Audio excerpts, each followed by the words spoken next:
आज आपण max weber या समाजशास्त्रज्ञांचे जीवनचरित्र पाहूया। एकूण आपल्याला 4 घटक मॅक्स वेबरच्या अभ्यासाला ठेवण्यात आलेले आहेत। त्यातला पहिला आहे त्यांचा जीवनचरित्राचा भाग, तो आज आपण पाहूया। मॅक्स वेबरचा जीवन परिचय।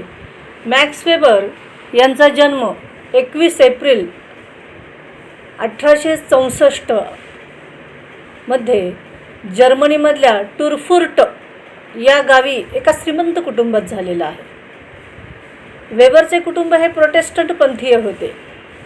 आता हे प्रोटेस्टंट पंथ काय आहे तर ख्रिश्चन धर्मामध्ये प्रामुख्याने 2 पंथ आहेत। एक पंथ आहे कॅथोलिक पंथ आणि दुसरा आहे प्रोटेस्टंट पंथ। प्रोटेस्टंट पंथ हा सुधारणावादी पंथ म्हणून ख्रिश्चन धर्मातला मानला जातो आणि कॅथोलिक पंथ हा सनातनी विचाराचा मानला जातो। तर वेबरचं कुटुंब काय होतं, सुधारणावादी प्रोटेस्टंट पंथांचं ते समर्थन करणारे होते। वेबरचे वडील सुरुवातीला नोकरी करत होते, परंतु नंतर हळूहळू नोकरी करण्याचं त्यांनी सोडून दिलं आणि राजकारणामध्ये शिरले। त्यांना राजकारणामध्ये आवड निर्माण झाली। तसंच ते बर्लिन शहरामध्ये लिबरल पार्टीचे पुढारी देखील होते, म्हणजे एका राजकीय पक्षाचं पुढारी पण त्यांनी स्वीकारलं। यानंतर काही काळ ते जर्मनीमधल्या पार्लियामेंटचे सदस्य देखील होते। वेबरचे वडील राजकारणात असले तरी त्यांना ते म्हणजे खूप लक्झरियस लाईफ जगावं किंवा सुखासीन वृत्तीचे होते। वडील राजकारणी असल्यामुळे त्यांच्या घरी काय व्हायचं तर राजकारणातली राजकीय मंडळी त्यांना भेटीगाठीसाठी नियमित यायची त्यांच्या घरी, आणि मग अशी लोक जेव्हा वेबरच्या घरी यायची तेव्हा वेबरला ह्या लोकांचा राजकारत्या लोकांचा परिचय होऊ लागला आणि त्यामुळे वेबरवर या राजकारणी लोकांच्या विचारांचा प्रभाव हळूहळू पडायला सुरुवात झाली है ना। कारण कसं आहे, आपण ज्या वातावरणामध्ये राहत असतो, जे ऐकत असतो, जे पाहत असतो, त्याचा निश्चितच परिणाम आपल्या मनावर झाल्याशिवाय राहत नाही। आणि तसाच वेबरवरील काय होऊ लागला तर हळूहळू राजकीय वातावरणाचा प्रभाव त्याच्यावर पडू लागला। परंतु त्यांची आई धार्मिक वृत्तीची होती आणि त्यांच्या आईवडिलांचं कधी पटत नव्हतं, कारण वडील राजकारण सुखासीन प्रवृत्तीची अशी प्रवृत्ती ती वडिलांची, आणि आई कशी होती तर धार्मिक होती, त्यामुळे त्या दोघांचं तितकंसं पटायचं नाही। आणि काय झालं तर दोघांमध्ये वादविवाद निर्माण व्हायचे आणि त्याचा परिणाम मग काय व्हायला लागला, वेबरवर व्हायला लागला। वेबरला लहानपणापासूनच वाचनाची खूप आवड होती। वेबरने त्याच्या वयाच्या 18व्या वर्षी हेडेलबर्ग विद्यापीठामध्ये कायद्याचा अभ्यास करण्यासाठी प्रवेश घेतला। त्याने कायद्याचे सखोल अध्ययन केले। याचबरोबर कायद्याचंच अध्ययन केलं नाही मॅक्स वेबरने, तर इतिहासाचं, तत्त्वज्ञानाचं, अर्थशास्त्र इत्यादी विषयाचं त्यांनी अध्ययन केले। आणि हेडेलबर्ग विद्यापीठामध्ये कायद्याचा अभ्यास 3 वर्ष केल्यानंतर तो ट्रान्सबर्ग या ठिकाणी सैन्यामध्ये भरती होण्यासाठी गेला। ट्रान्सबर्गमध्ये मॅक्स वेबर आपल्या मावशी आणि मावशीचे मिस्टर म्हणजे मावशीचे पती म्हणजे काका यांच्या प्रभावाखाली आला, म्हणजे त्यांच्या विचारांचा हळूहळू त्याच्यावर पगडा पडू लागला, परिणाम होऊ लागला। मावशीच्या यजमानांच्या विचारांचा वेबरच्या बौद्धिक विकासावर विशेष परिणाम झाला। त्यामुळे वेबरच्या जीवनात खूप मोठे परिवर्तन घडून आले। वेबरमध्ये धार्मिक वृत्ती निर्माण व्हावी म्हणून त्याच्या आईने खूप प्रयत्न केला की तो धार्मिक वृत्तीचा व्हावा, परंतु हा प्रभाव काही त्याच्यावर पडला नाही। परंतु त्याच्या मावशीचे जे मिस्टर होते किंवा त्याचे जे काका होते त्यांचा प्रभाव मात्र वेबरवर पडला। त्याच्या मावशीचे मिस्टर जे होते ते धार्मिक प्रवृत्तीचे होते आणि त्यामुळे वेबरवर काय झालं तर धर्म आणि धार्मिक ग्रंथाविषयीची आवड निर्माण झाली त्याला। त्याचा तो अभ्यास करायला लागला आणि त्यामुळे वेबरचा स्वच्छंदी आणि तारुण्यातला उन्मत्तपणा यात खूप परिवर्तन घडून आलं। जीवनात नैतिक शिस्त असावी याचे त्याला महत्त्व पटायला लागले आणि त्याने या नवीन तत्त्वाचा स्वीकार केला। हळूहळू म्हणजे मॅक्स वेबरवर धर्माचा प्रभावही पडू लागला। सुरुवातीला त्याला राजकीय वातावरणाचा प्रभाव पडला जेव्हा तो स्वतःच्या घरात होता, आणि जेव्हा तो आपल्या मावशीकडे राहायला आला तेव्हा हळूहळू वेबरवर धार्मिक गोष्टींविषयीची आवड त्याच्या मनामध्ये निर्माण होऊ लागली आणि व्यक्तीच्या जीवनामध्ये नैतिक शिस्त असली पाहिजेत या विचाराचं समर्थन वेबर करू लागला. वेबर 1984 बर्लिन शहरामध्ये आपल्या घरी परत आला. आता त्याचं शिक्षण संपलं, तिकडं मावशीकडे जो गेला होता शिक्षणासाठी त्याचं शिक्षण संपलं आणि मग काय झालं, तो परत जर्मनीला आपल्या घरी आला आणि इथे त्याने बर्लिन विद्यापीठामध्ये प्रवेश घेतला परत पुढच्या शिक्षणासाठी. बर्लिन विद्यापीठात असताना त्याचा परिचय मॉम्सेन या इतिहासकाराशी झाला. मॉम्सेनच्या मार्गदर्शनाखाली वेबरने रोमन कायद्यांचा अभ्यास केला. आता काय आहे, तो इतिहासाचा अभ्यासक आहे मॉम्सेन, आणि वेबरने सुद्धा इतिहासाचा अभ्यास हा हेडलबर्ग विद्यापीठामध्ये केलेला होता. त्यामुळे त्याला इतिहासाच्या अभ्यासात देखील आवड होती आणि मग त्याने इथं काय केलं तर रोमन कायद्यांचा अभ्यास केला आणि त्यानंतर मग त्याने आपली वकिली व्यवसायाला सुरुवात केली. 1888 history of commercial societies in the middle edges हा प्रबंध PhD पदवीसाठी त्याने सादर केला. म्हणजे त्यांनी या विषयामध्ये PhD केली आणि 1891 रोमन ॲग्रियन हिस्ट्री हा संशोधनापर ग्रंथ वेबरने पोस्ट डॉक्टरेटसाठी लिहिला. म्हणजे PhDच्या पुढचं डिग्री आहे ती पोस्ट डॉक्टरेट. या पोस्ट डॉक्टरेट पदवीसाठी वेबरने आणखीन एक संशोधन केलं आणि त्या संशोधनाचा विषय काय होता तर रोमन ॲग्रियन हिस्ट्री, म्हणजे रोमनमधली काय आहे तर शेतीविषयकचा इतिहास, असं ह्या विषयावर त्याने तिथं संशोधन केलं. आणि इतर संशोधनाच्या कार्यामुळे वेबरची बर्लिन विद्यापीठामध्ये अधिवक्ता म्हणून नियुक्ती झाली. हे अशा प्रकारचे त्याने PhD केली आहे ना, डॉक्टरेट पदवी केली, त्यानंतर पोस्ट डॉक्टरेट पदवी केली. शिवाय त्याने कायद्याचंही अध्ययन केलेलं होतं, इतिहासाचं, त्यानंतर अर्थशास्त्राचं आणि तत्त्वज्ञानाचं. इतकं सगळं ज्ञानाची त्यांनी प्राप्ती केली आणि इतक्या मोठ्या 2 डिग्र्या घेतल्यानंतर मात्र काय झालं, वेबरला प्राध्यापक पदावर त्याची नियुक्ती करण्यात आली. 1893 वेबरचा विवाह मॅरियानी शिनगटर यांच्याशी झाला. मॅरियानी शिनगटर या मुलीशी झाला. त्याच वर्षी त्याची फ्रिगबर्ग विद्यापीठातील अर्थशास्त्र विभागात नियुक्ती झाली. वेबर वैवाहिक जीवनामध्ये मात्र समाधानी नव्हता. इकडं वेबर हा खूप अभ्यास, संशोधन ह्या क्षेत्रामध्ये खूप त्याचं चांगलं होतं कर्तृत्व, पण कौटुंबिक जीवनामध्ये मात्र वेबर तितका यशस्वी ठरलेला नाही. म्हणजे तो समाधानी नव्हता त्याच्या वैवाहिक जीवनाबाबत. राष्ट्रीय स्थिती आणि आर्थिक धोरण या विषयावर 1895 वेबरने भाषणे दिलेली आहेत. या भाषणातून त्याची तीव्र राष्ट्रभक्ती आणि उत्कट बुद्धिमत्ता दिसून येते. या भाषणामुळे त्याची राजकीय आणि विद्वान व्यक्ती म्हणून लोकांना ओळखायला सुरुवात झाली. त्यामुळे वेबरला खूप प्रसिद्धी मिळायला लागली. या प्रसिद्धीमुळे वेबरला 1896 हेडलबर्ग विद्यापीठात अर्थशास्त्राचा प्राध्यापक म्हणून निमंत्रित करण्यात आले. वेबरने हे निमंत्रण स्वीकारले आणि हेडलबर्ग विद्यापीठात तो प्राध्यापक झाला. हेडलबर्ग विद्यापीठात जॉर्ज जेलेनेक, अर्नस्ट ट्रेशल्ट इत्यादी बुद्धिवंतांशी त्याचा संबंध आला. या विद्यापीठात वेबरला एक बुद्धिवंत म्हणून विशेष प्रसिद्धी मिळाली. जुलै 1897 वेबरचे आईवडील त्याच्याकडे आले. वेबर आपल्या वडिलांशी फारसं कधी पटत नव्हतं त्यांचं. एकदा वेबरशी त्यांचे भांडणं झाले आणि त्यांच्या मनावर बराच परिणाम झाला व त्यानंतर लवकरच त्यांच्या वडिलांचा मृत्यू झाला. वडिलांच्या मृत्यूचा परिणाम हा वेबरच्या मनावर झाला. तो मनोविकृतीच्या रोगाने आजारी पडला. म्हणजे वडिलांसोबत त्याचं पटत नव्हतं, पण तरी देखील काय आहे पटत नव्हतं. वडील त्याचे मृत्यू पावले. त्यानंतर त्या घटनेचा परिणाम वेबरवर असा झाला की वेबर हा मानसिक रोगाने पछाडला गेला. जवळपास 5 वर्ष वेबरने मनोविकृतीने तो पीडितच होता किंवा त्या अवस्थेमध्ये त्याने काढले आणि 1903 वेबरची बौद्धिक स्थिती सुधारायला सुरुवात झाली. मग त्यानंतर जेव्हा त्याची मनोस्थिती सुधारली तेव्हा त्याने social reform and social politics या नावाच्या नियतकालिकेचे संपादन सुरू केले.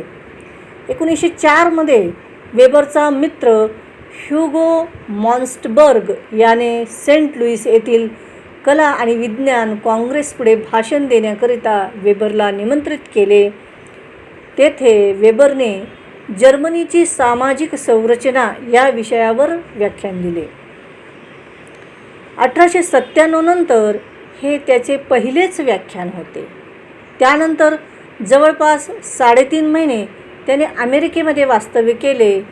अमेरिकन समाज जीवनाचा त्याच्या विचारावर बराच प्रभाव पडला. विशेष म्हणजे भांडवलशाहीच्या विकासामध्ये प्रोटेस्टंट आचारशास्त्राचे योगदान, नोकरशाही इत्यादी महत्त्वपूर्ण कल्पना अमेरिकेमध्ये असतानाच वेबरला सुचल्या होत्या. 1905 the Protestant ethic and the spirit of capitalism हा अत्यंत महत्त्वपूर्ण ग्रंथ वेबरने लिहिला. या ग्रंथामुळे वेबरला खूप प्रसिद्धी मिळाली. 1908 आणि 1909 त्याने उद्योगधंद्यामधील कामगारांचे अनुभवाधिष्ठित अध्ययन केले. फर्डिनंड टॉनीज, जॉर्ज सीमेल यांच्यासोबत वेबरने जर्मन सोशॉलॉजिकल सोसायटी या संस्थेची स्थापना केली.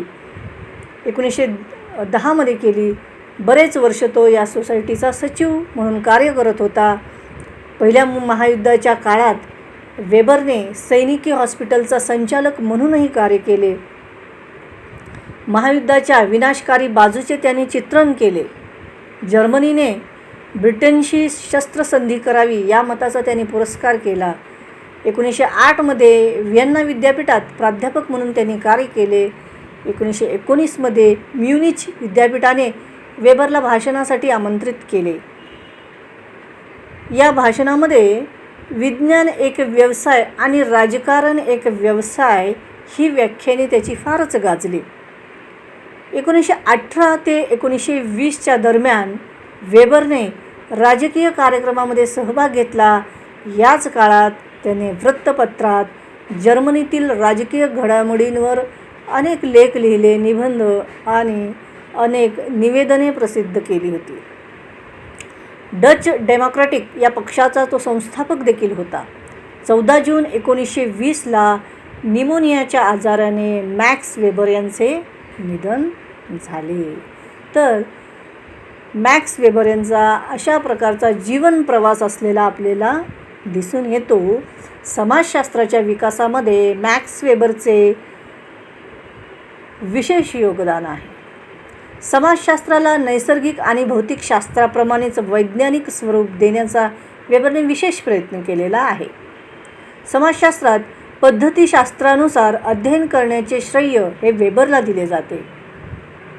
सामाजिक क्रियाची महत्त्वपूर्ण संकल्पना वेबरने मांडलेली आहे.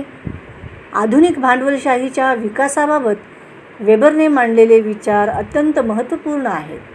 समाजशास्त्रातील वेबरच्या योगदानाबद्दल विवेचन करताना रेमंड ॲरॉन यांनी main currents in sociological thought volume 2 या ग्रंथात असं लिहिलं आहे की माझ्यासाठी तरी मॅक्स वेबर हा सर्वश्रेष्ठ समाजशास्त्रज्ञ आहे.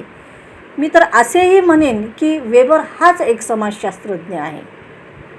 रेमंड ॲरॉन सारख्या समाजशास्त्राच्या समीक्षकाने वेबरबद्दल मांडलेल्या विचारांवरून वेबरचे समाजशास्त्रात असलेले महत्त्व आपल्याला लक्षात येते.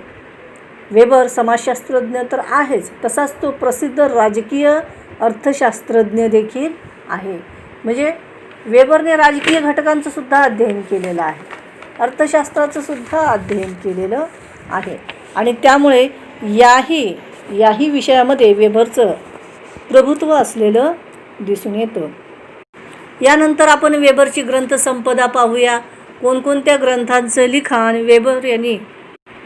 वेबर यांनी कोणकोणत्या ग्रंथाचं लिखाण केलेलं आहे ते बघूया. वेबरचे सर्व साहित्य हे जर्मनी भाषेमध्येच त्यांनी लिहिलेले आहे. या सर्व साहित्याचे नंतर इंग्रजीमध्ये भाषांतर झालेलं आहे. वेबरचे बरेचसे लिखाण हे निबंधाच्या स्वरूपामध्ये आहे. त्याचा पहिला ग्रंथ आहे वेबरचा the methodology of the social sciences, म्हणजे सामाजिक शास्त्रातील पद्धतीशास्त्र. यावरचे लिखाण त्याचे बरेच गाजलेलं आहे. कोणत्याही समाजशास्त्राचा अभ्यास एका विशिष्ट पद्धतीनेच करण्याची आवश्यकता वेबरने प्रतिपादन केली आहे. वेबरच्या मते पद्धतीशास्त्राचा अवलंब करून सामाजिक विज्ञानाचे अध्ययन केल्यास असे अध्ययन वस्तुनिष्ठ राहते. जे वेबरने कशाला महत्त्व दिले? पद्धतीशास्त्राला, जे आपण मेथडॉलॉजी, जी संशोधन पद्धतीमध्ये आपण शिकतोय, तर वेबरने सुद्धा त्याच पद्धतीचा पुरस्कार केलेला दिसून येतो, की जेणेकरून काय होईल, सामाजिक संशोधन हे वस्तुनिष्ठ म्हणजे जसं आहे त्याच सत्य स्वरूपामध्ये राहण्यासाठी मदत होईल, असं वेबरने आपलं मत सामाजिक शास्त्रांच्या अभ्यासाच्या संदर्भात वापरलेलं दिसून येतं. यानंतरचा वेबरचा दुसरा ग्रंथ आहे the Protestant ethic and the spirit of capitalism. हा ग्रंथ 1905 मध्ये प्रकाशित झाला. या ग्रंथात वेबरने भांडवलशाही विकास प्रोटेस्टंट धर्माच्या आचारशास्त्रामुळे झाला आहे असं स्पष्ट केलेलं आहे. वेबरचे कुटुंब प्रोटेस्टंट पंथीय होते. त्याच्या आजोबांनी व्यापार सुरू केला होता. पुढे वेबरच्या काकांनी तो व्यवसाय चालविला. या कौटुंबिक पार्श्वभूमीचा प्रभाव वेबरच्या या ग्रंथावर पडलेला दिसून येतो. म्हणजे वेबरने या ग्रंथामध्ये असं सांगितले की युरोपीय राष्ट्रामध्ये जी ही भांडवलशाहीमध्ये वाढ झाली, ही का झाली, तर प्रोटेस्टंट पंथामुळे झाली. प्रोटेस्टंट पंथ काय, हा एक धार्मिक पंथ आहे ख्रिश्चन धर्मातला, पण ह्या धर्मामध्ये जी काही सुधारणावादी तत्त्व आली, ह्या सुधारणावादी तत्त्वामुळे तिथं भांडवलशाहीचा उदय झाला आणि तिथल्या राष्ट्रांचा विकास होण्यासाठी मदत झाली. तिसरा ग्रंथ आहे वेबरचा द रिलिजन ऑफ चायना आणि द रिलिजन ऑफ इंडिया. हे दोन ग्रंथ 1916 मध्ये प्रकाशित झाले. या दोन्ही ग्रंथात वेबरने अनुक्रमे चीन आणि भारत म्हणजे भारतातील धर्म व तेथील आर्थिक परिस्थिती या संदर्भात विवेचन केलेलं आहे. म्हणजे जसं त्याने ख्रिश्चन धर्मातल्या प्रोटेस्टंट पंथाचा आणि ती भांडवलशाहीच्या संबंधांचा अभ्यास केला, तसा त्याने चीनमधला धर्म आणि चीनचे धार्मिक तत्त्व आणि तिथली व्यवस्था, तसेच म्हणजे धार्मिक तत्त्वज्ञान आणि त्या समाजाचा कसा संबंध असतो विकासाचा, हे दाखवून देण्याचा प्रयत्न त्यांनी केलेला आहे. जसं त्याने ख्रिश्चन धर्मातल्या लोकांचा कसा म्हणजे सुधारणा होण्यासाठी सुरुवात झाली, तिथं भांडवलशाही कशी आली याचं विश्लेषण केलं, तसं त्याने चीनमधल्या आणि भारतातल्या धर्माचा सुद्धा अभ्यास केला. आणि म्हणजे तिथल्या आर्थिक परिस्थितीच्या संदर्भात आर्थिक परिस्थिती आणि धर्म यांचा कसा संबंध आहे हे दाखवून देण्याचा प्रयत्न मॅक्स वेबरने या तिन्ही ग्रंथातून केलेला दिसून येतो. 1917 मध्ये एन्शियंट ज्युडियाइझम हा ग्रंथ प्रसिद्ध केला. इकॉनॉमी अँड सोसायटी हा ग्रंथ वेबरच्या निधनानंतर प्रकाशित झाला. प्राचीन जगातील कृषी उत्पादनाचे परस्पर संबंध, सामान्य अर्थशास्त्रीय सिद्धांत, समकालीन युरोप व जर्मनी यांच्या आर्थिक समस्या, जर्मनीतील पूर्वेकडील प्रांतातील आर्थिक परिस्थितीचा शोध इत्यादी अनेक विषयावरील वेबरच्या लिखाणाचे संकलन इकॉनॉमी अँड सोसायटी या ग्रंथात करण्यात आलेले आहे. तर अशा प्रकारे वेबरने विविध विषयांचे अध्ययन, विविध वेगवेगळ्या विषयामधलं त्यानं अध्ययन केलं, म्हणजे संशोधन केलेलं आहे आणि त्यावरून त्यांनी आपली मतं व्यक्त केलेली आहेत.